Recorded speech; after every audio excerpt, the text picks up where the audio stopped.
So the new job support scheme, what does it mean for you as a business owner employing people? And what does it mean for you, an employee being employed?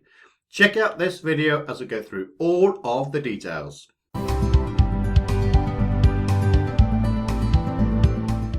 Hi everyone, my name is Simon Misiewicz from Optimise Accountants. I'm here to grow your wealth whilst reducing your tax liability. And in this particular video, we are going to now talk about the job support scheme. This is going to be incredibly useful if you are an employer that have employees but you have reduced demand in your business and can't afford to pay them for full time.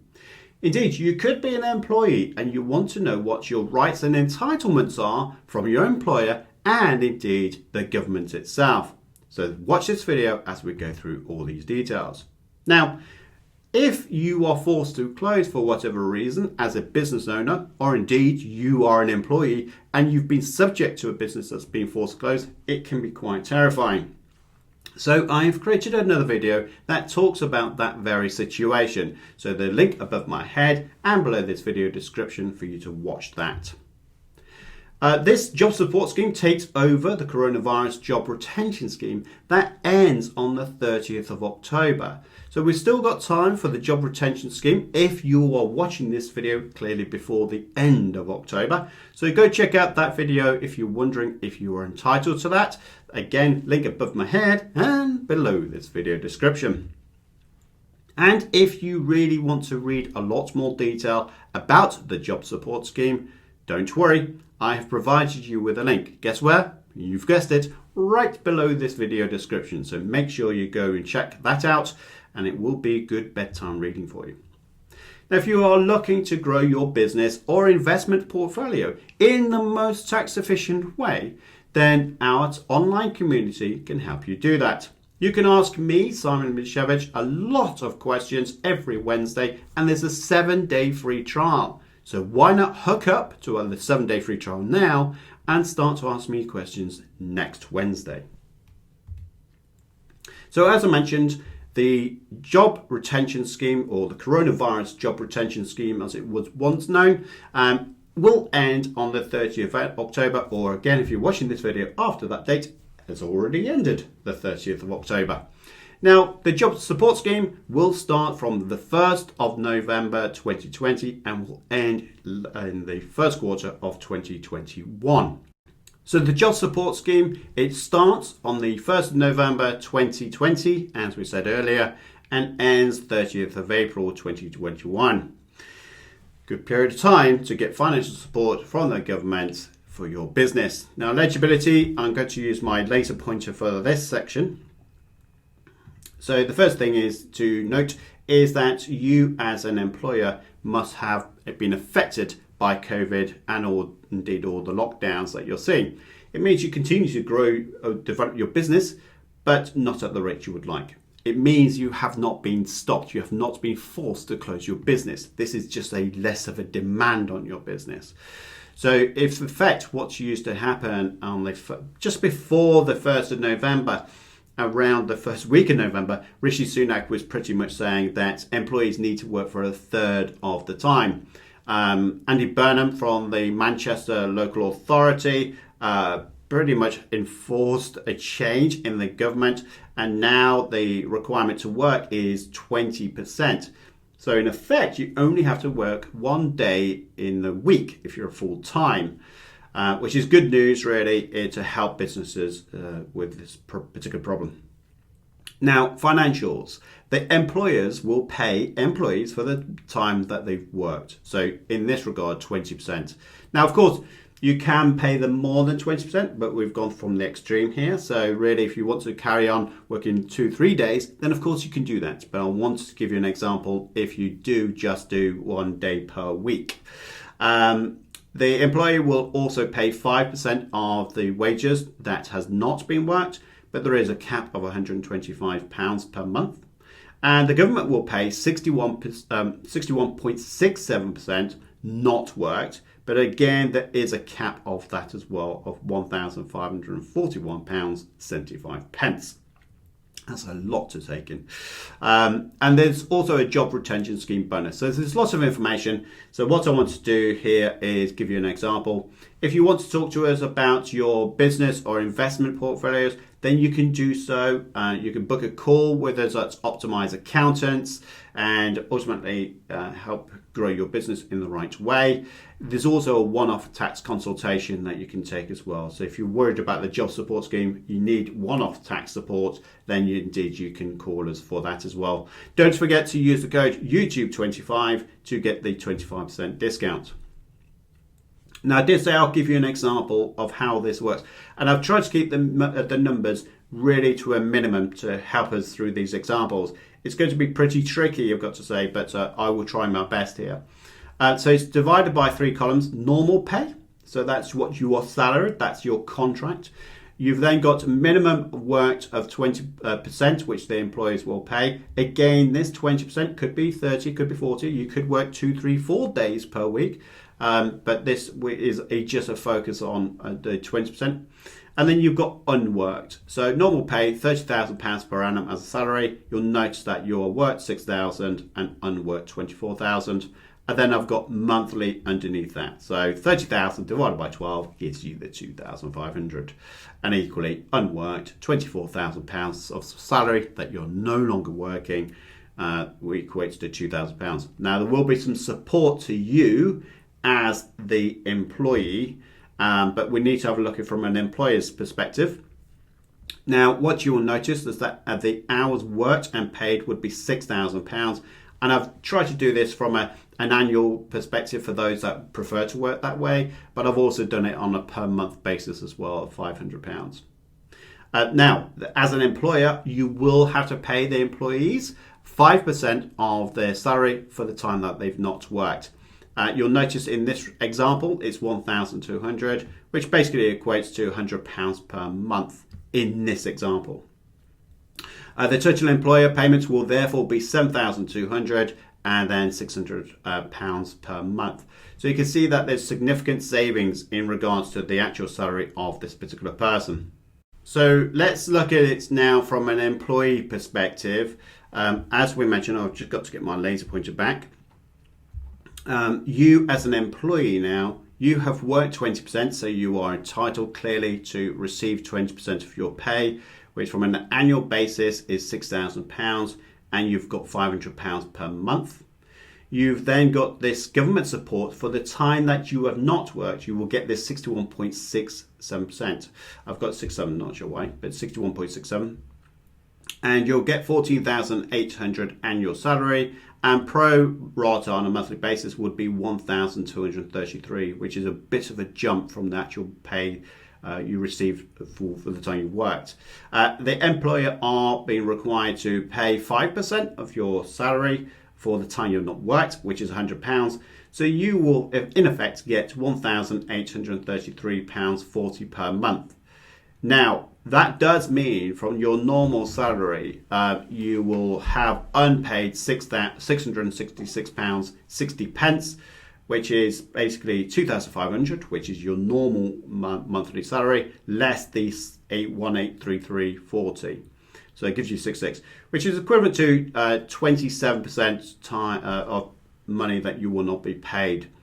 Now, if of course this all changes if you work 2 days or 3 days, so please do bear that in mind. There are a lot of calculations to be done, and as business owners, you're going to be faced with a tricky time, I have to say. I'll go through a second scenario now. So someone who is now being paid a salary of £60,000, the monthly equivalent is £5,000, and here what we are going to say is that again it's 20% of time. So instead of working 5 days a week, the employer has asked the employee to work 1 day per week. Now that could be different for you, that could be 2 days, 3 days, 4 days, but you just need to bear this. This is an example. You will need to work through your accountant, tax specialists, HR departments, payroll departments to get this right. So in regards to this, you've got salary of £12,000, you've got prorated now of £1,000, and unworked means that you've got £48,000 there, and the pro rata for basis is £4,000 per month. So a significant chunk now in terms of pay, obviously unworked. Now, what this means is that you've got the worked time of £12,000, which is 20%, which is per month is £1,000. Now, if we look at the 5% not worked, that's now from the employer. So this is from the employer's perspective, I forgot to say. So this is 20% as an employer that you would pay your employee. You do have to pay the employee 5% for the time that they have not worked, which in theory, if you kind of look at the unworked of £12,000 times at 5%, it would be a different rate to what I've given you here. It's 2,400, but it is capped. It's capped at £125 per month, which means that on an annual salary basis, it's 1,500. So you've got to look at these numbers, again, being careful that if you're paying employees, there is a cap. You don't have to pay them for the 5%. Actually, there is a cap in place. So the total employer now will pay 13,500 equivalent value, and that for a monthly basis is 1,125. But again, these caps can provide some complexities in terms of what you pay in your payroll system. So you've got to be very, very careful not to overstep your requirements. Of course, by the way, you can pay them more than 5%. It doesn't need to be capped, but the legal requirement is it's capped. So there is a minimum barrier that you pay, but you can pay them more if you want to. Now, worked and paid from the employee perspective now, we've got this £12,000 per salary. That's basically worked, £1,000 per month equivalent. Now, we did say we've got 61.67%, I think 61.66%. In fact, it's recurring. That's why that number's like that. I've just realised. So from that side of things, you've got the salary of 29,601, which is the 61.66 whatever number against the unworked salary. But again, it's capped. They have capped this at £1,541.70, 75 per month. I will get my teeth in due course. So that equivalent on a yearly basis is 18,501. So again, there is cappings that's going to be applied, and this is really important when you are applying for those grants from the government. It's even more important that you communicate accurately as best as possible to employees as well, so that you're managing expectations. The worst thing you could do is have a nice conversation with the employee. They understand the situation, you understand the situation, we're all in it together. But then the employee, quite rightly, is being told one thing. If they're expecting these salaries down below here, which has got the crossings of £3,666.80, but then they are only paid 2,666.75, they are going to be bitterly disappointed. So it's really critical that you have these conversations and you're both clear and go through the calculations together, because these are quite complex, they're difficult to understand, so work through it together in part of your HR meetings. So that's the capping for the government. The employer pays should be 5%. You would say it's 2,400 on the annual salary of not worked, but that again is capped. The capping is £125 per month, which is equivalent value of £1,500 per year if you work it on that basis. So in effect, the employee is now going to be, instead of receiving 44,001 in this regard, as expected, so you've got that, but they're actually going to be coming down to 2666.75 per month. So again, please be very careful, because there's several caps here that's taking place. So in effect, if you think about, someone earning £60,000 per year, their monthly salary would be £5,000. So £5,000 less the 2,666.75 that they will receive means they've got a shortfall of £2,333.25, which is quite a sensitive drop in salary. They've got to make some significant lifestyle changes if you are indeed reducing their salary down to 1 day per week, which basically means there's 47% of their pay which will be unpaid. Now, I appreciate they are only working 1 day per week in this example. Again, it could be 2, it could be 3, it could be 4, it could be 5, and these percentages will all change, as will the values. But it just gives you an idea of the impact that this will have on employees. I do want to talk about the £1,000 job retention scheme bonus as well. So this is for every employer. The eligibility for this £1,000 one-off amount is the fact that you must keep your staff on during COVID-19. What I mean by that is that you might have put them on furlough, but you have not made them redundant. You have not fired them in any way at all. You have kept them on contract. They are your employee. You may have well done put them on furlough. That's absolutely fine. And you'll still get this job retention scheme bonus.